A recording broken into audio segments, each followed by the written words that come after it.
অনেকেই প্রশ্ন করেন, হুজুর এইবার ক্ষমতায় কে আসতেছে, কারা আসবে? আমি জেলখানা যেহেতু ওয়াদা করেছি, জেল থেকে বের হতে পারলে, বের তো হবো ইনশাআল্লাহ, তখন রাজনীতি করব। কিন্তু আমি কোনো দলীয় রাজনীতি করব না। আমি রাজনীতি করব সবাইকে নিয়ে, বাংলাদেশের আলিম জালিম মুন্সি মোল্লা সবারই নিয়ে। আমার কোনো দল থাকবে না, আমার কোনো দল থাকবে না। ইসলামী দলগুলির আমি সাপোর্ট দেব, সমর্থন দেব, তাদের পক্ষে যা করতে হয় সবই করব ইনশাআল্লাহ। সকল দলকে একটা মিলন মোহনায় এনে ইউনাইটেড বাংলাদেশ, ঐক্যবদ্ধ বাংলাদেশ গড়ব ইনশাআল্লাহ। তো এখন এবার ক্ষমতায় আসবে কে যদি আপনারা প্রশ্ন করেন, জানতে চাই তো অনেকে, আমি একটা উত্তর দেব। অনেকে হয় খুশি হবেন, অনেকেই অখুশিও হবেন। আমার উত্তরটা হলো, এবার ক্ষমতা যারা চায় তারা ক্ষমতা পাবে না। এবার ক্ষমতা যারা চায় তারা ক্ষমতা পাবে না।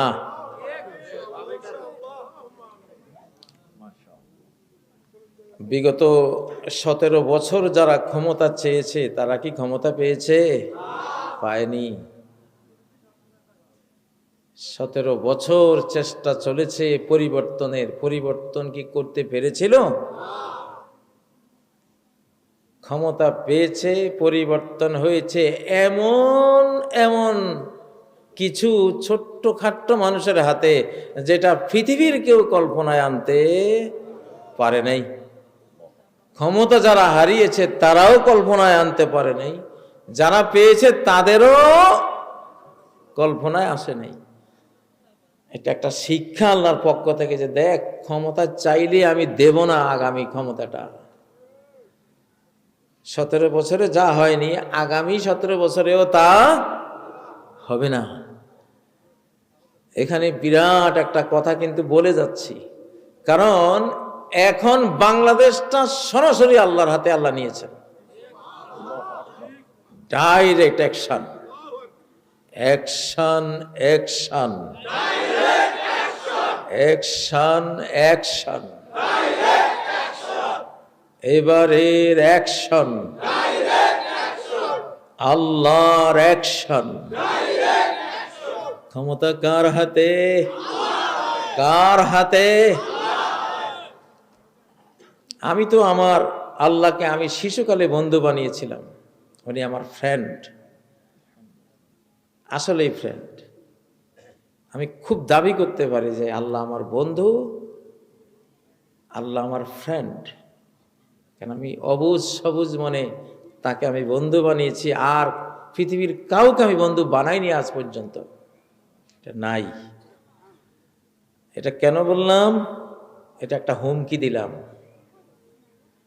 তেড়িবেড়ি করলে, গন্ডগোল করবো আমাদেরকে নিয়ে, আমাদের ফ্রেন্ড, আমাদের বন্ধু তোমাকে মার দিবে। আমাদেরকে আক্রমণ করবা, আমাদের বন্ধুর আক্রমণের টার্গেটে পরিণত হবা ইনশাআল্লাহ। আপনারা কাকে বন্ধু বানাবেন? স্লোগান কি মনে আছে? আমি কোনখানে জানি ফেকুয়া একটা স্লোগান দিয়েছিলাম, বঙ্গবন্ধুর দিন শেষ, আল্লাহ বন্ধুর বাংলাদেশ। বঙ্গবন্ধুর দিন শেষ, আল্লাহ বন্ধুর। আমরা সবাই কি? আমরা সবাই কি? বঙ্গবন্ধু তো শুধু একজনে হতে পেরেছে, কিন্তু আল্লাহ বন্ধু সবাই হতে পারি আমরা, ঠিক না? তো যেহেতু আল্লাহ, আমরা আল্লাহর বন্ধু, আল্লাহ আমাদের বন্ধু, অতএব আমরা এগিয়ে যাব। কেউ যদি থামাতে পারিস তাহলে থামাস, দেখি তোর শক্তি কত, রাব্বুল আলামিনের শক্তি কত, আমরা দেখবো ইনশাআল্লাহ। ঠিক আছে? ক্ষমতা কে পাবে এবার? যে চাইবে সে পাবে না। ইন্না লান নাস্তামিলা আলা আমালিনা মান আরাদা, এটা নাসাই শরীফের একদম শুরু পবিত্রতা অধ্যায়ের একটি হাদিস। দুই ব্যক্তি আসলো, আবু মুসা আশারী রাদিয়াল্লাহু তাআলা আনহু নিয়ে আসলেন। আসার পরে দুইজনে নবীজির কাছে কেলাহুমা ইয়াসআলানিল আমল, নবীজির কাছে আমল চাইলেন, ইয়া রাসূলুল্লাহ আমাদেরকে আপনার হাতে যে ক্ষমতা আছে ক্ষমতার কিছু কাজ দেন, মানে ক্ষমতার কিছু অংশ চাইলো। নবীজি সাফ বলে দিলেন, ইন্না লান নাস্তামিল আলা আমালিনা মান আরাদা, আমাদের এই সরকারি আমল, সরকারি কর্ম, সরকারি দায়িত্ব, পাওয়ারফুল কোন জায়গা যে চায় তারে আমরা দেই না। যে চাইবে না অথচ যোগ্য, তারে আমি খুঁজে এনে না চাওয়া মানুষটাকে ক্ষমতা দেব। লিল্লাহি তাকবীর, নারে তাকবীর। ক্ষমতা এবার চাইলে পাইবেন না, কারণ এখন আর 2024 নাই, আগের দিন নাই। ক্ষমতা কে যে পাবে, খুব সাধারণ পর্যায়ে যাবে, কল্পনাই করতে পারবে না কেউ যে এত নর্মাল লোকে আবার ক্ষমতা পাইলো কেমনি। হ্যাঁ, ডক্টর ইউনূস সাহেব যে ক্ষমতা পাবে, এরকম সাধারণ কোটি গায়ে দেওয়া পাঞ্জাবি এটা গায়ে দেওয়া 106 মামলার আসামি, মামলার পুলিশের দৌড়ানি খাইয়া বেচারা নাজেহাল, সেই লোক এখন বিশ্বের অন্যতম পাওয়ারফুল একজন কি উপদেষ্টা, কি উনি প্রেসিডেন্ট, মনে করুন উনি কি প্রেসিডেন্ট পর্যায়ের মানুষ, কত বড় পাওয়ার, ঠিক না? কুলিল্লাহুম্মা মালিকাল মুলকি তু'তিল মুলকা মান তাশা,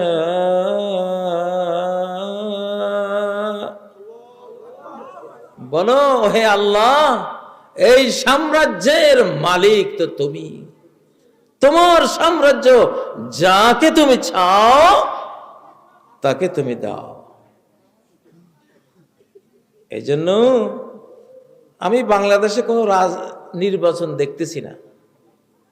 আমার এই দুই নয়নে কোরআনিক জানালা দিয়ে যখন তাকাই, আবু হুরায়রার গোপন ব্যাগের ভিতর দিয়ে যখন দেখি, হাদিসের ভবিষ্যৎবাণীগুলি দিয়ে যখন দেখি, বাংলাদেশে কোনো নির্বাচন আমি দেখি না এখন। আমি দেখি যুদ্ধ। কি দেখি? যুদ্ধ লেগেই তো আছে। 24 ঘন্টা বাংলাদেশ বিরোধী মিথ্যাচার, প্রোপাগান্ডা, বানোয়াট, সারা ওয়ার্ল্ডে ফার্স্ট হয়েছে ওরা বাংলাদেশ বিরোধী মিথ্যা প্রোপাগান্ডায়। এটা যুদ্ধ না। এই যুগে অস্ত্র যুদ্ধের চেয়ে টেলিভিশনের যুদ্ধ বড়, ফেসবুকের যুদ্ধ বড়, ইউটিউবের যুদ্ধ বড়, ইলেকট্রনিক মিডিয়া, পেপার পত্রিকা, মানে মিডিয়ার যুদ্ধটা অস্ত্র যুদ্ধের চেয়ে বড় এই যুগে। এটা নবীজি বলেছেন, আল-লিসানু ফিহা আশাদ্দু মিনাস সাইফ। এমন এক যুগ আসবে, সেই যুগে জিহ্বার ক্ষমতা তলোয়ারের চেয়ে বেশি হবে, কথার ক্ষমতা অস্ত্রের চেয়ে বেশি। তাহলে সেই যুদ্ধ তো চলছে না? আমি আলেম সমাজকে বলবো, আলেম সমাজ ইউনাইটেড হন।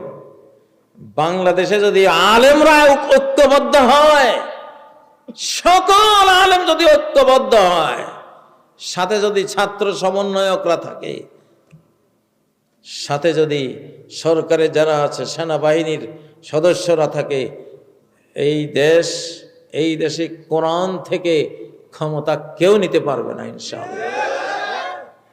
কোরআনের কাছেই ক্ষমতাটা আসবে।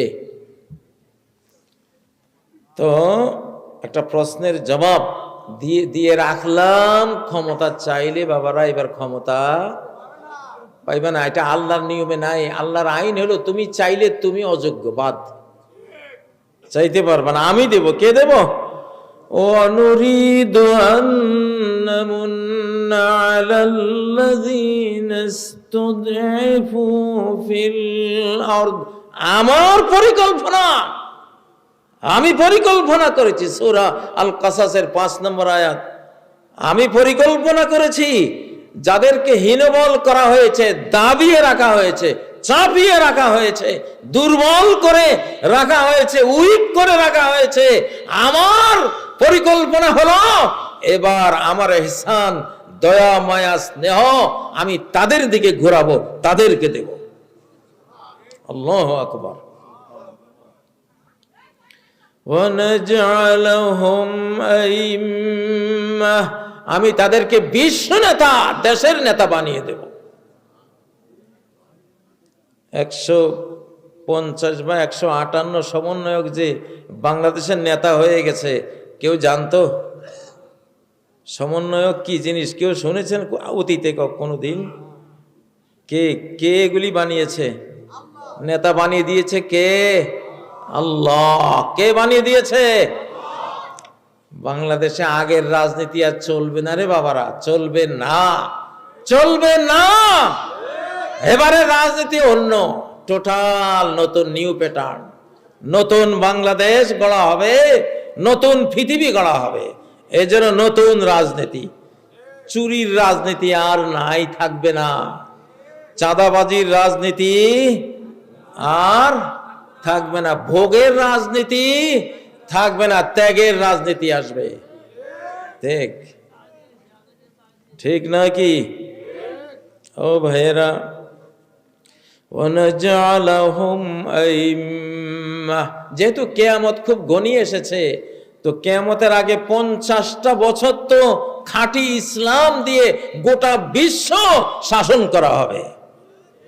কয় বছর? 50 বছরের মতো সারা পৃথিবী, 7 মহাদেশ শাসন করা হবে। কি দিয়া? কোরআন দিয়া। সেই সময় তো আর বেশি বাকি নেই। সেজন্য আগের ওইসব পচা রাজনীতি যদি এখনো চলে, তাহলে কবে আসবে ওই সময়? এখন তো টাইম নাই, ঘড়িতে টাইম নাই। এই জন্য 2025-এ যদি ক্ষমতা আসে, সেটা নির্বাচন হবে না, নির্ধারণ হবে। নির্বাচন হবে না, কি হবে? নির্ধারণ হবে। কিছু বোঝা যায়নি নির্ধারণ মানে কি, কি হতে পারে? নির্ধারণ কে করবে?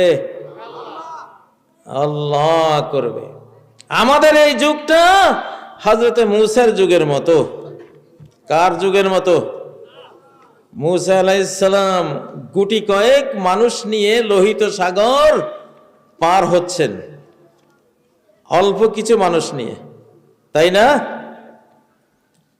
300-350 মানুষ নিয়ে পালিয়ে যাচ্ছেন। আর পেছনে 10-12 লক্ষ আর্মি নিয়ে ধাওয়া করছে কে? ফেরাউন। 300-350 মানুষের লগে যুদ্ধ করতে গিয়ে 10-12 লক্ষ আর্মি মারা যাবে, কল্পনা করা যায়? কিন্তু মারা গেছে কিনা? এইবারের ক্ষমতাটা সেই টাইপের হবে। এইবারের ক্ষমতাটা ওই টাইপে আল্লাহ দেবে। ভাবতেও পারবে না কেউ যে ক্ষমতা কারে আল্লাহ দিল, কিভাবে দিল, কিভাবে পাইল। এর দলিল কোরআন থেকে দিচ্ছি, সূরা যুখরুফের 56 নম্বর আয়াত। ফাজআলনাহুম সালাফাও ওয়া মাসালাল লিল আখিরিন। ফেরাউনকে আমি কি বানিয়েছি? সালাফ আর মাসাল। সালাফ মানে হলো শেষ জমানার ফেরাউন, শেষ জমানার ছোট বড় যত ফেরাউন, এই ফেরাউন গুলির পূর্ববর্তী অগ্রজ বাহিনী বানিয়েছি মূসা আলাইহিস সালামের যুগের ফেরাউনকে। মূসা আলাইহিস সালামের যুগের ফেরাউনের পতন, মরণ যেভাবে হয়েছে, শেষ জমানার ফেরাউনের পতনও কিছুটা ওই টাইপের হবে, যে বিশাল শক্তি সামান্য শক্তির কাছে হেরে যাবে, বিশাল শক্তি সামান্য শক্তির কাছে হেরে যাবে। কেন হেরে যাবে? সামান্য শক্তির পিছনে কে? আল্লাহ। সাথে কে? আল্লাহ।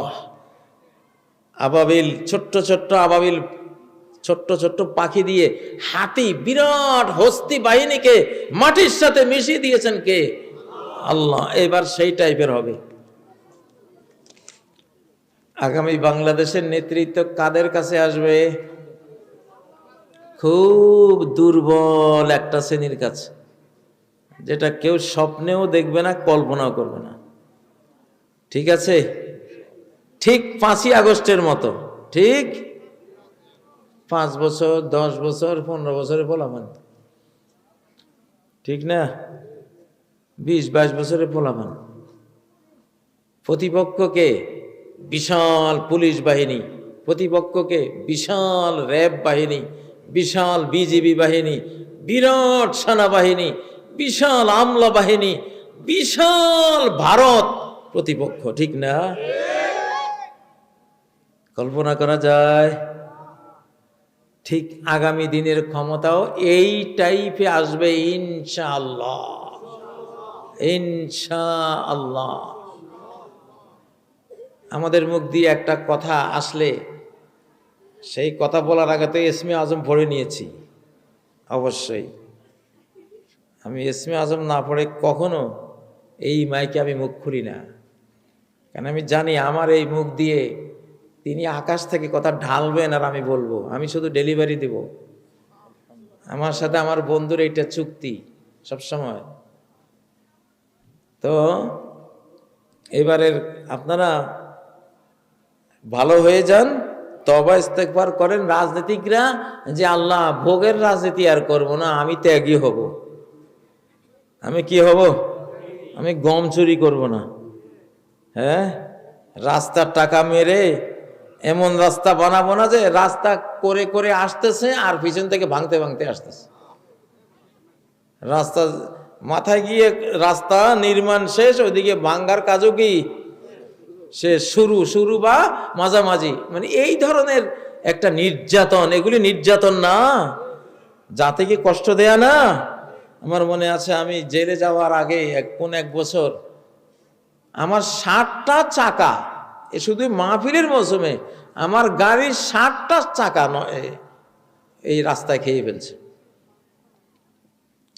চাকা নেই কয়দিন, 2 সপ্তাহ পরে আর নাই। পুরা বাংলাদেশ ভাঙ্গাচোরা।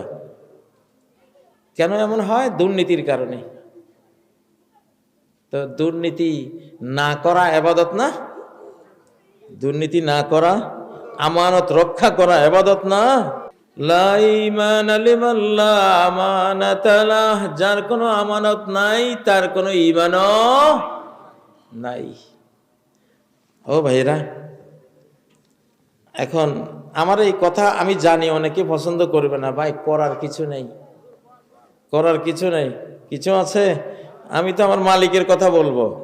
মালিক বলতেছে লিইয়ুযহিরাহু আলাদ-দীনি কুল্লি, আল্লাহ এই দিন, এই ইসলামকে এনেছেন সমস্ত ধর্মের উপরে। আল্লাহ নিজে এটাকে বিজয়ী করবেন। তো নবীজির আমলে তো সমস্ত ধর্মের উপরে বিজয়ী হয় নাই, অর্ধেক ধর্মের উপরে, অর্ধেক পৃথিবীর উপরে বিজয়ী হয়েছে। বাকি অর্ধেক হবে কবে? এইবার, এখন থেকে সামনে। এখন মারামারি চলছে, ভয়াবহ অবস্থা। তুরস্ক, ইসরায়েল, আমেরিকা, রাশিয়া, মধ্যপ্রাচ্যে ভয়াবহ একবারে মহাদেশীয় যুদ্ধ লেগে গেছে। আর বাংলাদেশেও তো লাগা লাগা ভাব হয়ে আছে, যে কোনো সময় লাগবে যে একটা একবারে শতভাগ নিশ্চিত। কখন লাগবে সেটা আল্লাহ জানেন, কিন্তু খুব কাছে। তো এই জন্য এবারের ক্ষমতা আল্লাহ দেবেন, আপনারা পাবেন না, কেউ পাবেন না। আল্লাহর মনোনয়নে যে আসবে, আল্লাহ যাকে দেখবেন, চয়েস করবেন যে সে ত্যাগী হবে, ভোগী হবে না, সে ক্ষমতায় আসলে আমার কথা বলবে, নিজের কথা বলবে না। সে ক্ষমতায় আসলে লা ইলাহা ইল্লাল্লাহ মুহাম্মাদুর রাসূলুল্লাহ রাজনীতি করবে।